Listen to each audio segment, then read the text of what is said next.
আমরা তাহলে আগের ক্লাসে মানে এই টেক্সটটার অনেকটা কিন্তু শেষ করেছিলাম, এবার বাকি অংশটা শেষ করব সেকেন্ড ক্লাস এটা। তো বাকি অংশটা শেষ করব। আমরা ইতিমধ্যেই দেখেছিলাম মৃত্যুঞ্জয়ের স্বভাবের বিভিন্ন দিক, এবং মৃত্যুঞ্জয় ইতিমধ্যেই ভীষণভাবে ইনভলভ হয়ে গেছে ওই মানুষগুলোকে বাঁচানোর জন্য। তার যদি সর্বস্ব দিয়েও এই মানুষগুলোকে বাঁচানো যায়, মানে বুভুক্ষ মানুষ, না খেতে পাওয়া সেই মানুষগুলো, তাহলে সে সেটা করতেও প্রস্তুত। ঠিক আছে, তাহলে এই পর্যন্ত হয়েছিল। দূরেই থাক আর 31টা তালা লাগানো গুদামেই থাক। তারপর থেকে তুই পাগল নিখিল, এখানে বলছে কি নিখিলকে যে তুই পাগল নিখিল বলে মৃত্যুঞ্জয় হয়, তুই পাগল নিখিল, বদ্ধ পাগল বলে মৃত্যুঞ্জয় উঠে গেল। মানে নিখিলকে পাগল বলে উঠে গেল। তারপর দিন দিন কেমন যেন হয়ে যেতে লাগলো মৃত্যুঞ্জয়। এবার মৃত্যুঞ্জয়ের আমরা শেষ পরিণতির দিকে দেখতে পাচ্ছি, মানে মৃত্যুঞ্জয় কিন্তু শেষের দিকে আসছে এই গল্পের। দেরি করে অফিসে আসে, কাজে ভুল করে, চুপ করে বসে ভাবে। এক সময় বেরিয়ে যায়, বাড়িতে তাকে পাওয়া যায় না। শহরের আদি অন্তহীন ফুটপাত ধরে সে ঘুরে ঘুরে বেড়ায়। মানে বাড়িতে তাকে পাওয়া যায় না, শহরের ফুটপাত ধরে ঘুরে ঘুরে বেড়ায়। ডাস্টবিনের ধারে, গাছের নিচে, খোলা ফুটপাতে যারা পড়ে থাকে, অনেক রাত্রে দোকান বন্ধ হলে যারা হামাগুড়ি গিয়ে সামনে রোয়াকে উঠে এসে একটু আশ্রয় খোঁজে, সেই সমস্ত জায়গায় আর কি তাকে খুঁজে পাওয়া যায়। সে আর কি সেই যে লোকগুলো যারা না খেতে পেয়ে মরছে, তাদের জীবনযাত্রার সঙ্গে নিজেকে খুঁজে পায়, এবং সেই জায়গাগুলোতে খুঁজতে মানে তাকে খুঁজলে পাওয়া যায়। ইনফ্যাক্ট প্রবলেম কি হয়েছে, সে ওদের সঙ্গে ওদের একজন বলে নিজেকে ভাবতে শুরু করেছে। সেই জন্য তার কাজকর্মে আর মন নেই, কারণ তার মনে এই দরদ পুঞ্জীভূত হয়ে উঠেছিল যে এরা মানুষ, আমিও মানুষ, এরা এত কষ্ট পাচ্ছে, সুতরাং এদের জীবনের এই কষ্টটা আমি ভাগ করে নিই। এই ভাবনা থেকেই কিন্তু মৃত্যুঞ্জয় এগুলো করছে। ভোর 4টে থেকে যারা লাইনে দাঁড়িয়ে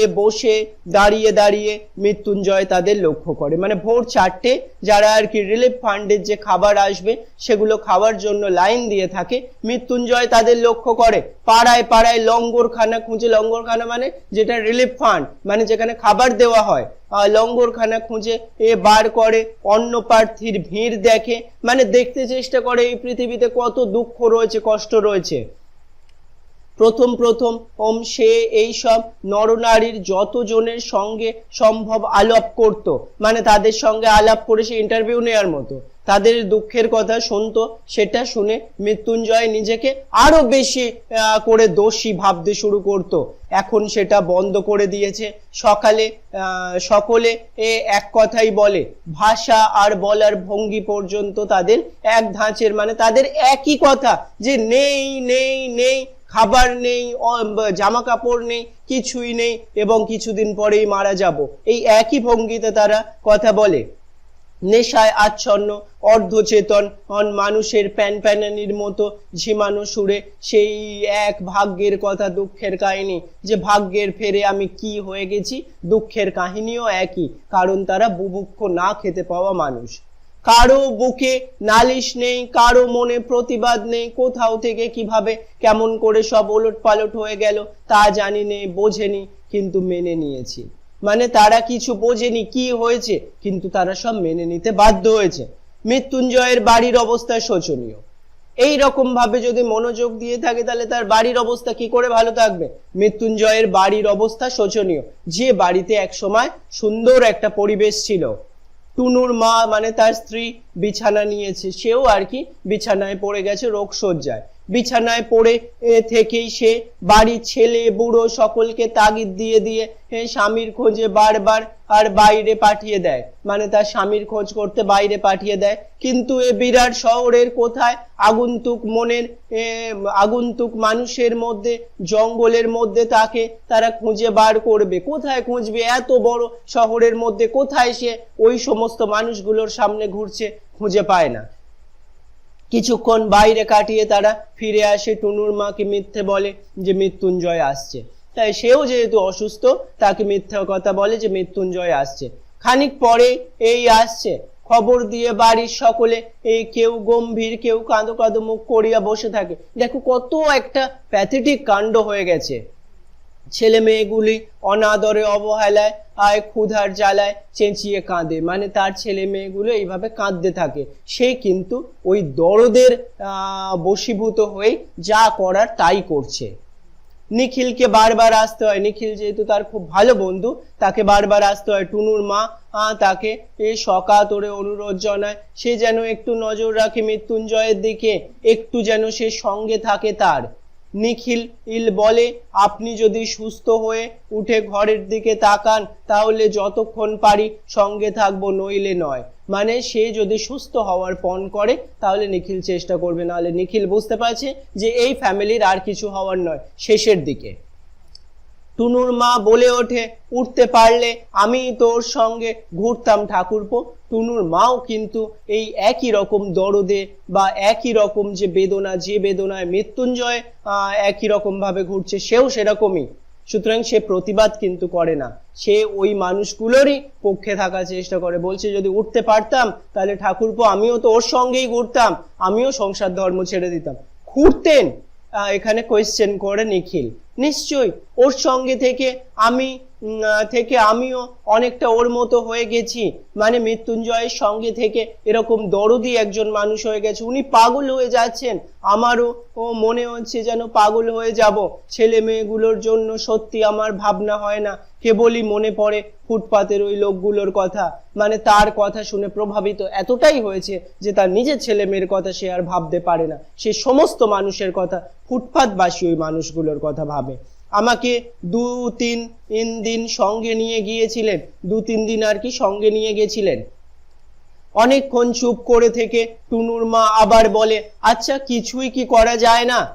এই ভাবনাতেই ওর মাথাটা খারাপ হয়ে যাচ্ছে। মানে কি করবে এদের জন্য, এত বড় একটা সমস্যা উনি একা কি করতে পারবেন, সেটাতেই মাথা খারাপ হয়ে যাচ্ছে। কেমন একটা ধারণা জন্মেছে সর্বস্ব দান করলেও কিছুই ভালো করতে পারবেন না, মানে যদি সবও দিয়ে দেন কিছুই ভালো হবে না। দারুণ একটা হতাশা জেগেছে ওর মনে, একেবারে মুচড়ে যাচ্ছেন দিনকে দিন, মানে দিনকে দিন আর কি সমস্ত আশাই হারিয়ে ফেলছেন।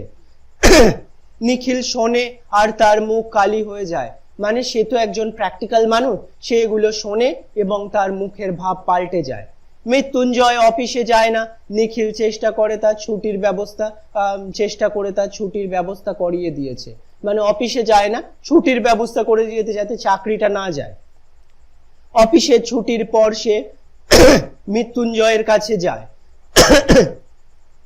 অফিস ছুটি হয়ে গেলে সে মৃত্যুঞ্জয়ের কাছে যায়। মৃত্যুঞ্জয়ের ঘোরাফেরার স্থানগুলো এখন অনেকটা নির্দিষ্ট হয়ে গেছে, মানে ওই মানুষগুলোর কাছে ঘন্টার পর ঘন্টা সেও মৃত্যুঞ্জয়ের সঙ্গে কাটিয়ে দেয়। ঘুরিয়ে ফিরিয়ে নানা ভাবে তাকে উল্টো কথা শোনায়, নিজের আগেকার আর যুক্তিগুলো নিজেই খণ্ড করে দেয়, মানে সেই সমস্ত কিছুই তার কাছে আর ধোপে টেকে না। মৃত্যুঞ্জয় শোনে কিন্তু তার চোখ দেখেই টের পাওয়া যায় এ যে কথার মানে সে আর বুঝতে পারছে না, মানে সেই সমস্ত কথাবার্তার ঊর্ধ্বে চলে গেছে। এখন তার একটাই লক্ষ্য, ওই মানুষগুলোর জন্য ভালো করা, কোনো কথাই তার কানে ঢোকে না। তার অভিজ্ঞতার কাছে কথার মারপ্যাচ অর্থহীন হয়ে গেছে। ক্রমে ক্রমে নিখিলকে হাল ছেড়ে দিতে হয়। নিখিলও আর বুঝতে পারে যে কিছুতেই কিছু হবে না। তারপর মৃত্যুঞ্জয়ের গা থেকে ধুলি মলিন সিল্কের জামা অদৃশ্য হয়ে যায়। এই লাইনটা খুব ইম্পর্টেন্ট, এই লাইনটা তুলে কোয়েশ্চেন আসে। তারপর মৃত্যুঞ্জয়ের গা থেকে ধুলি মলিন সিল্কের জামা অদৃশ্য হয়ে যায়, মানে তার জামাটাও অদৃশ্য হয়ে যায়। পরনের ধুতির বদলে আসে ছেঁড়া ন্যাকড়া, মানে ঠিক ওই বুভুক্ষ মানুষগুলো যেভাবে রাস্তায় ঘোরে সেও তাদের দলেরই একজন হয়ে যাচ্ছে। গায়ে তার আর মাটি জমা হয়ে দৃশ্যমান হয়ে ওঠে, তার গায়ে আর কি মাটি জমে ওঠে, দাড়িতে মুখ ঢেকে যায়, ঠিক যেমন ভাবে ওই মানুষগুলো ঘুরে বেড়ায় ছোট একটি মগ হাতে। আরো 10 জনের সঙ্গে সে পড়ে থাকে ফুটপাতে আর কাড়াকাড়ি মারামারি করে লঙ্গরখানার খিচুড়ি খায়, মানে ওদের প্রতি সহানুভূতি দেখাতে দেখাতে ওদেরই একজন হয়ে যায়। বলে, গাঁ থেকে এইছি, খেতে পাই না বাবা, আমায় খেতে দাও।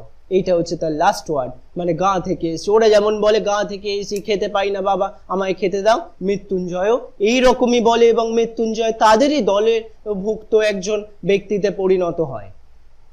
এই গল্প আমাদের মোটামুটি চোখে আঙুল দিয়ে দেখায় যে একজন মানুষ সে মানে ভীষণ সহানুভূতি প্রবণ, ভীষণভাবে দরদি, সমস্ত গুণই তার মধ্যে রয়েছে, কিন্তু মৃত্যুঞ্জয় এখানে একটা ভুল অবশ্যই করে যায়। এই যে পুরো সমাজের সঙ্গে না সে নিজেকে মানে সমাজের সঙ্গে প্রতিদ্বন্দ্বিতার একজন ব্যক্তি, যেখানে পুরো সমাজ দাঁড়িয়ে রয়েছে, সেই প্রতিদ্বন্দ্বিতা কখনোই একরকম হতে পারে না। সেই জন্য মৃত্যুঞ্জয় এদের দলেই অন্তর্ভুক্ত হয়ে গেল। কিন্তু এদের জন্য ভালো কিছু করতে হলে ঠিক নিখিল যেমন বলেছে যে 10 জনকে মারার চেয়ে যদি আমি নিজে খেয়ে বাঁচতে পারি, নিজেকে আত্মহত্যা করানোর পথ আরো বেশি পাপের। এটাই সত্যি কথা। মৃত্যুঞ্জয় যদি নিজে এইভাবে না ওদের দলে মিশে গিয়ে ওদের জন্য নিজের জন্য অল্প একটু বাঁচিয়ে রেখে ওদের জন্য আরো করতে চাইতো, তাহলে তার কাকরি বা সমস্ত কিছু বাঁচিয়ে আরো বেশি হেল্প করতে পারতো এই মানুষগুলোকে। মানসিকতা ঠিক ছিল, কিন্তু উপায়টা ভুল ছিল। মানে আমরা যেমন ভাবে দেখো, একটা সহজ উদাহরণ দিয়ে বলছি, কোনো হসপিটাল, সেখানে যদি কোনো রুগী যায়, ডাক্তার যদি তার প্রতি অত্যন্ত স্নেহপ্রবণ হয়ে যায় যে এ এত কষ্ট পাচ্ছে, কষ্ট পেয়ে মারা যাওয়ার পরিস্থিতি হচ্ছে, সুতরাং ডাক্তারও যদি বলে ঠিক আছে এর কষ্ট আমি কিছুটা ভাগ করে নিই, বলে পাশের বেডে যদি ডাক্তারও শুয়ে পড়ে, তাহলে রুগী তো বাঁচার সম্ভাবনাই নেই, ডাক্তারও রুগীতে পরিণত হবে। সুতরাং ডাক্তারের কর্তব্য কি, সেই সময় স্ট্রেংথ রেখে তার মানে চারিত্রিক যে সবলতা রয়েছে সেটাকে বজায় রেখে রুগীকে প্রাণপণে সারানোর চেষ্টা করা। এবং যে যে প্রফেশনেই রয়েছে সেই প্রফেশনে দয়া মায়া অনেক কিছু আসতে পারে, কিন্তু তার পরবর্তীতেও তার প্রফেশনের প্রতি ট্রু থেকে পরবর্তী যে মানুষগুলোকে তাদের সাহায্য করা, দৃষ্টিভঙ্গি আলাদা কিন্তু সাহায্য একই থাকবে, বঞ্চ বেশি উপকার করে যাবে। ওদের দলে গিয়ে ওদের ভিড় বাড়িয়ে আর উপায় নেই। এখানে মৃত্যুঞ্জয় কিন্তু ওদের দলে একজন ব্যক্তি অন্তত কম ছিল, এখানে একজন ব্যক্তি বাড়িয়ে দিল এবং হাহাকারের পরিমাণ আরো কিছুটা বাড়িয়ে দিল। এটাই এই গল্প থেকে বোঝা যায় এবং বিভিন্ন লাইন তুলে এই গল্প থেকে কোয়েশ্চেন আসে। বিভিন্ন সময় আমরা কোয়েশ্চেনগুলো আলোচনা করতে থাকবো।